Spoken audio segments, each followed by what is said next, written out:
Hey everyone, welcome to S.A.L.T Live on location. Today we are at, I think this is called Cedar Hill Park. Yes.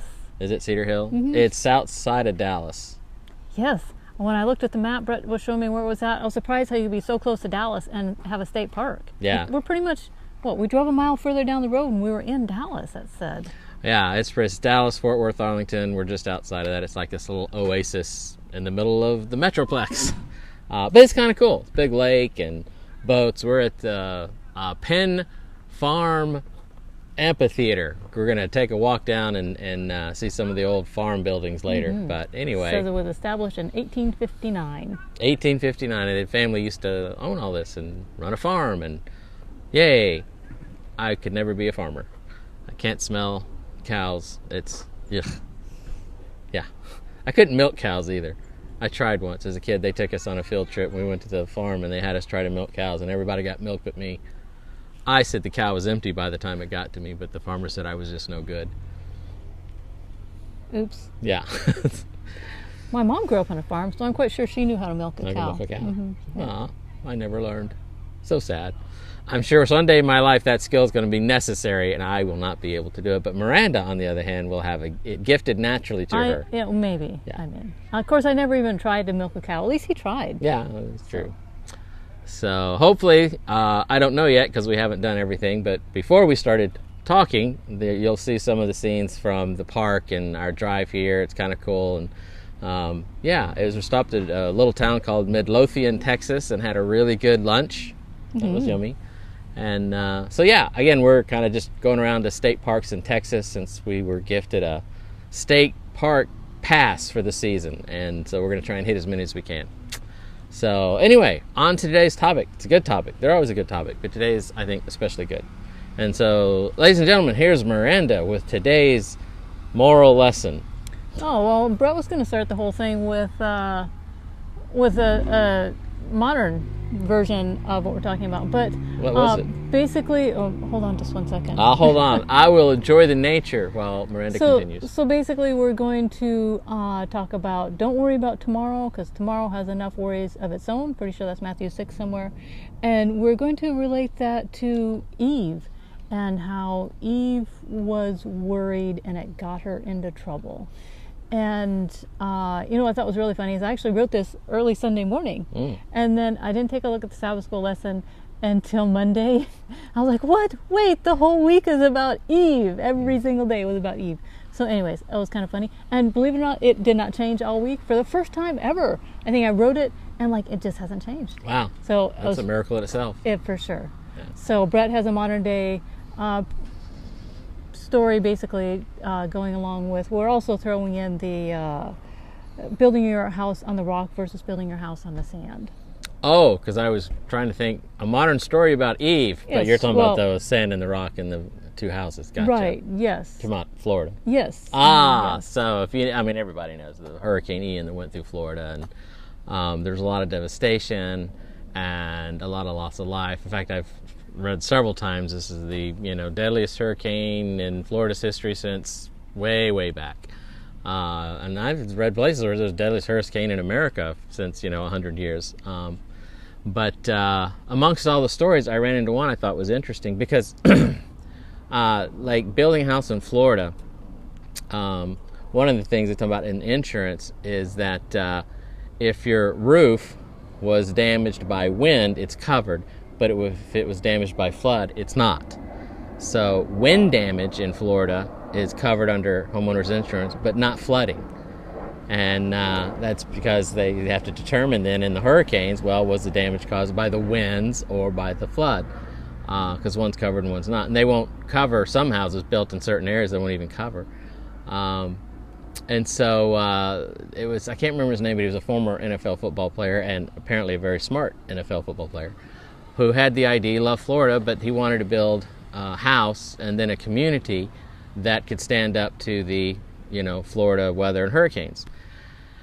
And so most time people, they build their house where they want to, and, along the coast with the beautiful scenery and and these guys, they got together and they built this little community that was hurricane proof, is what their plan was. And of course their ideas and their theories, and they put it all in and built this community. And they built it so that the homes would allow wind to pass through without stopping it. They built the roads so that it would channel water through the town instead of flooding. The way they built I think the curves were just an extra inch or something higher, and the way they angled the roads. And it was all the stuff that they theorized this would help, keep it hurricane proof. They buried the power lines and the communication lines instead of, running them on telephone poles. And sure enough, after Ian hit, this community never lost power and never lost, they didn't lose any homes, they didn't lose any lives.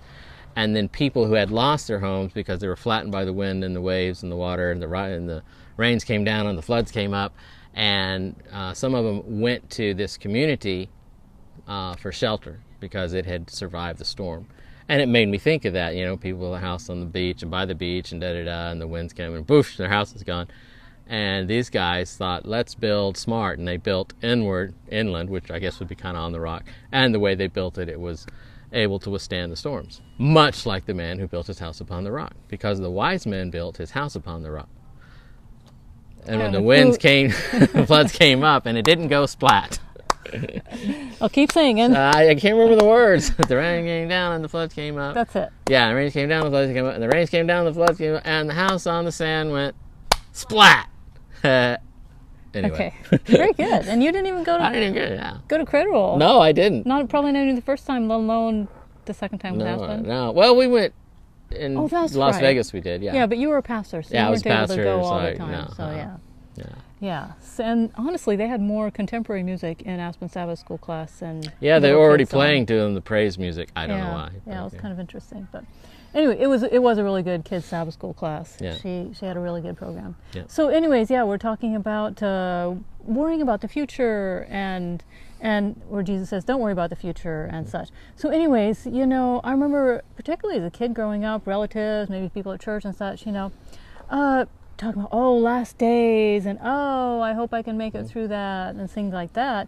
And then also I've heard people say, I feel like my relationship with God right now is pretty good, but what about the future? What if when times get bad that, what if my relationship with Him won't be so good anymore? What if it doesn't stand up? Yeah, I saw TV shows. I've been wanting, sometimes when I'm working, I watch a TV show, and some of the storylines are so, they just annoy you to no end, because there was a couple that were like that. There was this in one, the couple, and they were deeply in love, and he wanted to get married, and she wouldn't, and he was like, but why? We love each other, everything's so great. And she says, yeah, it is today, but what about in 5 years or 10 years? I don't know if I'll feel the same way, and what if something happens, and da-da-da. And it was like, that's stupid.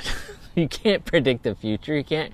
It's like, I won't do anything because I'm afraid of what might happen in the future, instead of, like you're saying, focus on today. Yeah, focus on today, and that's exactly what Jesus tells us to do. He said, don't worry about tomorrow, because tomorrow has enough troubles of its own. Yeah. And take, for example, if we're worried about, my relationship, I think, with Jesus is good now. What about the future? Imagine, for example, the path of your life, if it was stretched straight out in front of you and it's lined by trees. When you look at the trees right next to you, they're really tall, right? But as you look into the future, they appear to be getting smaller and smaller. But you know what? That's not really what's happening. When you get there, those trees, representing Jesus, of course, would be just as tall as the ones that you're standing next to right then. That's called linear perspective. And we use that in photography and videography, and it's an actual thing. It is. Cool. Yeah. I didn't know that. You didn't know? No. See, I was going to point it because she thought it was like, it's true, and it's an actual thing. Yeah, so basically it's one of those things where we just need to quit worrying about the future, because if we worry about the future, worry about whether or not God's going to be there for us and all that kind of stuff, or whether we're going to be good enough, all that kind of stuff, that's doubt. Now, Miranda, didn't you just say recently that we shouldn't worry about the past? That's right. Oh yes, I forgot to write that down. Because we forgot the past. You're right.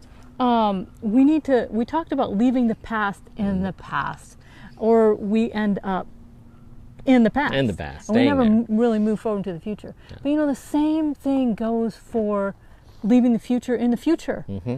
Otherwise, we just worry and worry and worry. And so just leave the future there, and because each day has enough of its own troubles, and focus on today. This is where we find our strength just for the day. And isn't it sometimes, I know for me, getting just through the one day is more sometimes than you think you can handle. It's like, give me strength for today.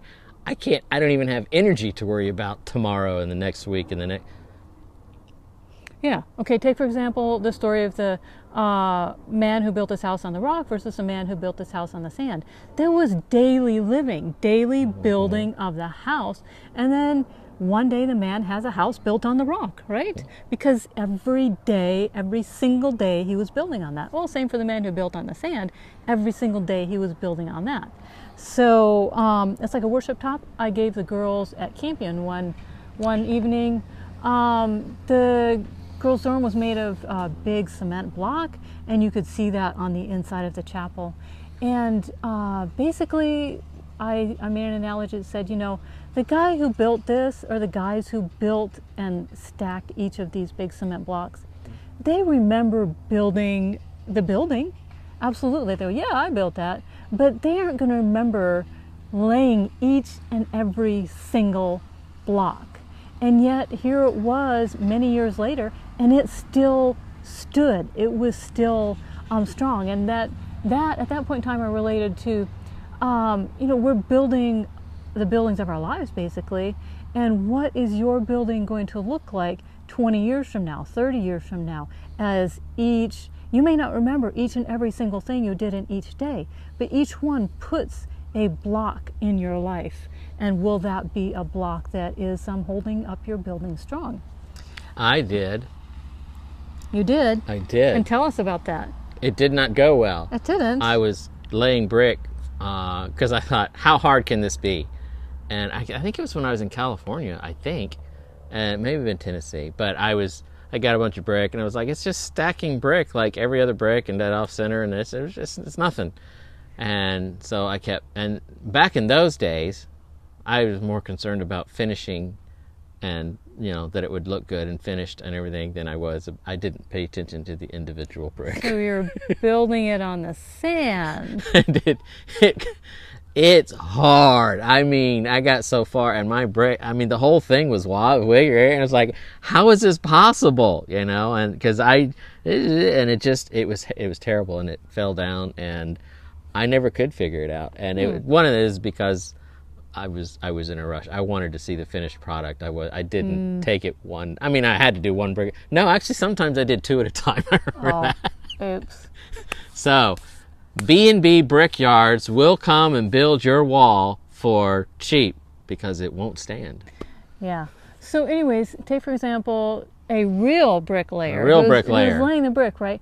I mean, he's focused on that one brick at a time, right? Yeah. Because then it gets set in there right and straight and that sort of thing. If he was going to be worried about the next brick that he's going to lay while he's trying to lay that current brick, I mean, things are not going to. That's clearly what you were doing. You were worrying about the next brick, and such, rather than focusing on that moment. And it doesn't go well on that day. Yeah. No, that's true.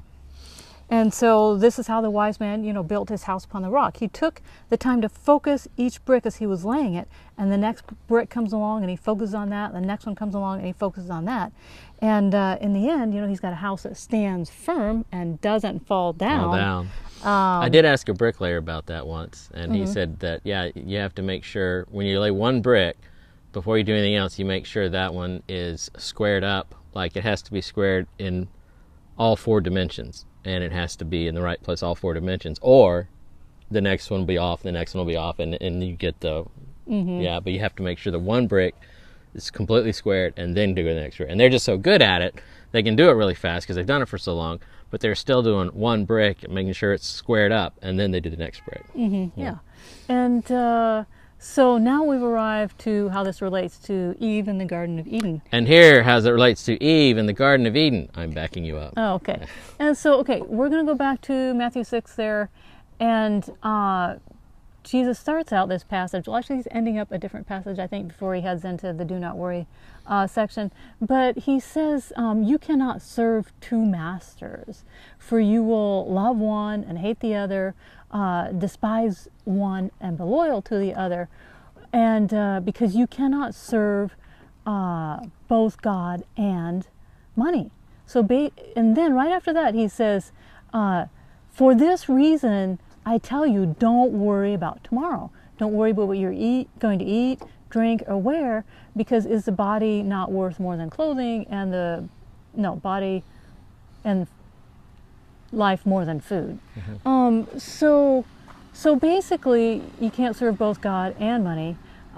Money representing basically the gods of this world, which has us seeking after them and worrying whether or not we're going to have enough of them tomorrow. And so we keep focusing on the tomorrow today and keep scrambling after and worshiping the gods of this world.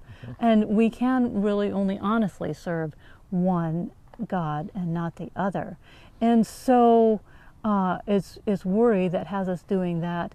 And this is what happened to Eve in the Garden of Eden.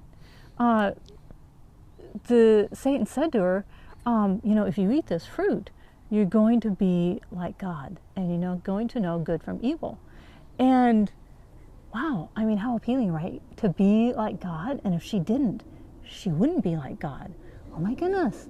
And that was a worry, basically, right? She couldn't be all that she could be for the future if today she did not eat that fruit. And so She worried she was going to be missing out on something. Missing out, yes. And that's really how Satan continues to get us with sin as well. Yeah, you're going to miss out. Yeah, we're worried we're going to miss out on something fun or desirable or to make us better people, and to make us happier, to make us more something. You're gonna get less if you don't do this, and now you can have more. But right, and so we seek for more, and in the end, we actually end up with less. Yeah. But another example, Peter was worried about his future, and he denied Jesus 3 times. We've got the Israelites who were worried about their future when they chose not to enter the promised land. They spent 40 years wandering around out in the desert. Well, we should back up, Peter were at the first because he was, being asked by the people in the garden. Jesus was, captured, and, they were afraid for their lives because they would be put to death. And so when, they were asking him, do you know him? Do you know him? Surely you were with him. I saw you with him. He was worried about his future. He was worried about his life and saving his life, and that's why he denied Jesus. He was worried about that. Yeah, and the Israelites, of course, they got the report that there's giants in the land and such, and oh my goodness, that's scary. They're scary. Yeah. We'll be squashed. We can't go in there. And so they forget that God had been with them every single day. Yeah. And now he was still there, but they were so worried about the future that they said, no, we don't want to do that. And so now a few that weren't worried about their future, we're going to assume that Joseph wasn't worried about the future because he did not sleep with Potiphar's wife. If he'd been worried about his future, he would have slept with her. That was a political gain, basically, on his part. Yeah, he would have ingratiated himself to a high official. He also would have had something to, in theory, blackmail Potiphar with. I mean, from a political or advantageous standpoint, sleeping with Potiphar's wife would have been a lot of pluses. Could have been. I mean, he could have been put to death as well. But he decided no matter what the future, he was not going to sin against God. Yeah, and so Shadrach, Meshach, and Abednego, we're going to assume that they too were not worried, if you will, about the future because they went ahead and made the right choice. And yes, they were thrown into the fire. But wow, what a crazy ending to that one. What happened, Miranda? Jesus was there walking with them in their future. Imagine that, right? Yep. Yeah. Yep, he was already there and walking with them, and they didn't know what the future was, but it didn't matter. What was present was to stay true to God, and that's what they chose, despite what they didn't know what the future would hold. Yeah, but they did know that God would be there, whatever the outcome would be at that moment. And so did Joseph. Yeah, they believed that. Yes, and then the same would hold true for Daniel as well. When threatened with being thrown into the lion's den, he's, well, God is with me one way or the other. That's right. They throw me in, and God will provide pizza for the lions, and we'll have a party. That's a VeggieTales reference. Okay. Yeah. And so to wrap it up, sound like we have music all of a sudden over there. There's a college group over there. Oh, someone's birthday. I have no idea if you can hear it or not, but yeah. There. Yay. Okay. So it's when we worry about our future that we start taking shortcuts and building our house upon the sand instead of the rock. And that's when we actually have something to worry about. Mm-hmm. Yep. And sort of a, close to home personal thing that I always thought about because I'd seen it in movies and TV, but I also kind of experienced it growing up. My dad was, I can remember vividly the day my birthday became much less to me. It was when my dad was, and I got to cut him slack. He was running for Congress, I think, at the time. That's a real busy when you're a politician trying to win office. But my birthday came and went, and he never said anything, didn't even notice. And that I remember that was the day I was like, I'm never gonna make much out of my birthday ever again, And we celebrate Brett's birthday twice. Twice now. Yes. Making up for all the ones I missed. His real birthday and his other real birthday. Yes, that's the story. We don't know if I was born on the 24th or 26th. The hospital says the 26th. Mom says it was the 24th. You would think Mom would know, but, birth child, you're in a lot of pain, so the days come and go. And the 26th is back in the old days with typewriters, so that dates me, but also easily they could have made a mistake when they typed it. But anyway, 24th or 26th, you can send gifts on either day. Care of Brett Hadley, happy birthday to me. But what I thought, like when we had Aspen, was my dad was gone a lot, working and things, and he traveled a lot and everything, and so there's a lot of times he wasn't at home, most time, and you miss out on the growing up, you miss out on the things, and I always thought of that with Aspen. It's like, well, I'm not going to do that. I'm not going to be gone at work all the time to make money and do whatever, so I bought her a Thomas the Train wooden track set, and we played with it all the time. I played with it all the time. She came over and joined me every now and then. So you're saying you were building your relationship with Aspen on the rock? That's right. Yes, rather than on the sand. That's right. Yes. We did play in the sand when we went to the beach, but that was the only time we built on the sand, was when we were visiting my mom at the beach. Other than that, we were building on the rock, making memories. I have pictures to prove it, and we had fun. We built rockets together. My dad never built rockets with me. Didn't he sit on one? So anyway, that was our the thing is, the relationship as you build, the day that you're in, the present that you're in, day by day, moment by moment, and that's your relationships with other people. It's also your relationship with God. And God promises, he's taken out the worry factor. He's like, don't worry about the past, I've forgiven it. Don't worry about the future, I've got it taken care of. Spend today with me. And brick by brick, day by day, rock by rock, we build a foundation of a relationship that's solid with God and everybody around us. That's right. Absolutely. High five. Now we're going to go do a quick hike. Yes. So, thanks for joining us. I hope you have fun watching us on, different places around Texas. And we'll be back next week at another park with another fun message just for us to share and enjoy. Do you know what it's about? I have no idea. But she'll write it on Sunday, and it won't change again. Don't say that. Now I won't be writing until Sabbath morning. Until Sabbath morning. That's right. So, all right. Thanks for joining us. Hope you had a great Sabbath, and we'll see you next week.